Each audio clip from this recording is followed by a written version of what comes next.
పరకామణి కేసులో సిఐడి విచారణకు హాజరయ్యారు టీటీడీ మాజీ చైర్మన్ భూమన కరుణాకర్ రెడ్డి.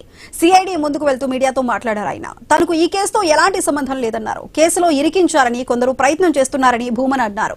నేతల ఒత్తిళ్లకు పోలీసులు తలొగ్గారని ఆరోపించారు. ఆయనను పోయి రావలే అంటూ భూమన సెటైర్లు వేశారు.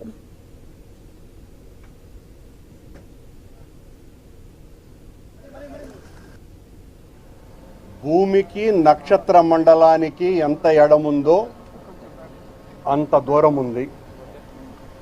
లోకేష్ బాబు ఆదేశించినాడు, ఎటు తిరిగి నన్ను కేసులో ఇరికించాలన్న ఉద్దేశంతో బిఆర్ నాయుడు, వర్ల రామయ్య, భానుప్రకాష్ రెడ్డి, పట్టాభి లాంటి దుష్ట చతుష్టయాలు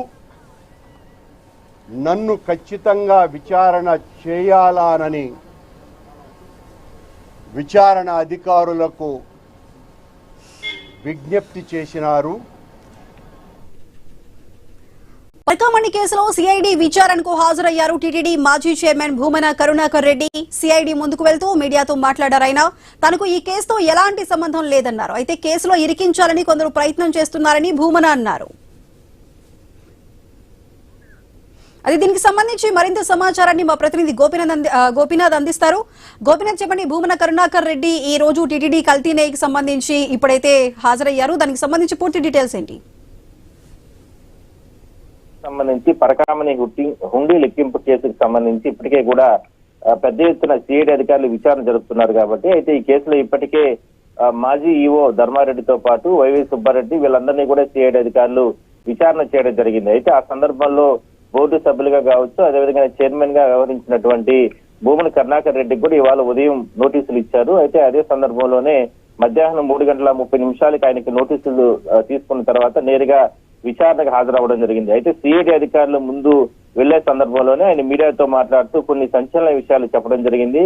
అయితే ఆ కేసుకు సంబంధించి ఆ సందర్భంలో అసలుకి ఆ ఇష్యూ జరిగినప్పుడు ఏదైతే పరకామణి హుండీ లెక్కింపుకు సంబంధించి ఎవరైతే ప్రధాన నిందితుడు ఉన్నాడో రవికుమార్ పట్టుబడిన సందర్భంలో అసలుకి నాకు సంబంధమే లేదు ఆ కేసుకు సంబంధించి, ఆ సందర్భంగా ఆ వివరాలు కూడా నాకు తెలియవు అంటూ కూడా ఆయన చెప్పడం జరిగింది. అదే విధంగానే కొంతమంది అధికార పార్టీలో ఉన్నటువంటి నేతలు కేవలం ఎలాగైనా సరే ఈ కేసులో నన్ను ఇరికించాలన్న ఉద్దేశంతోనే ఈ రకంగా తన పైన సిఐడి అధికారుల పైన ఒత్తిడి తీసుకొని తన పైన ఈ కేసులు నమోదు చేశారంటూ కూడా ఆయన ఆవేదన వ్యక్తం చేయడం జరిగింది. ఇందులో టీటీడీ చైర్మన్ తో పాటు బోర్డు సభ్యులు, అదేవిధంగానే వర్ల రామయ్య, ఇట్లా తెలుగుదేశం పార్టీకి సంబంధించిన కొంతమంది కీలక నేతలు అంటే తీవ్రమైన ఒత్తిడి సిఐడి అధికారులు పైన తీసుకురావడం కారణంగానే ఈ రకంగా అక్రమంగా తన పైన ఈ కేసులు పెట్టారంటూ కూడా ఆయన చెప్పడం జరిగింది. అయినప్పటికీ కూడా సిఐడి అధికారులకు సహకరిస్తాను, ఎట్టి పరిస్థితుల్లో కూడా తన ప్రమేయంగానే ఉంటే తన పైన కఠినంగా చర్యలు తీసుకోవాలంటూ కూడా ఆయన చెప్పడం జరిగింది. సో మొత్తం మీద అత్యంత కీలకంగా విచారణ జరుగుతున్న సందర్భంలో, ఎందుకంటే ఈ నెల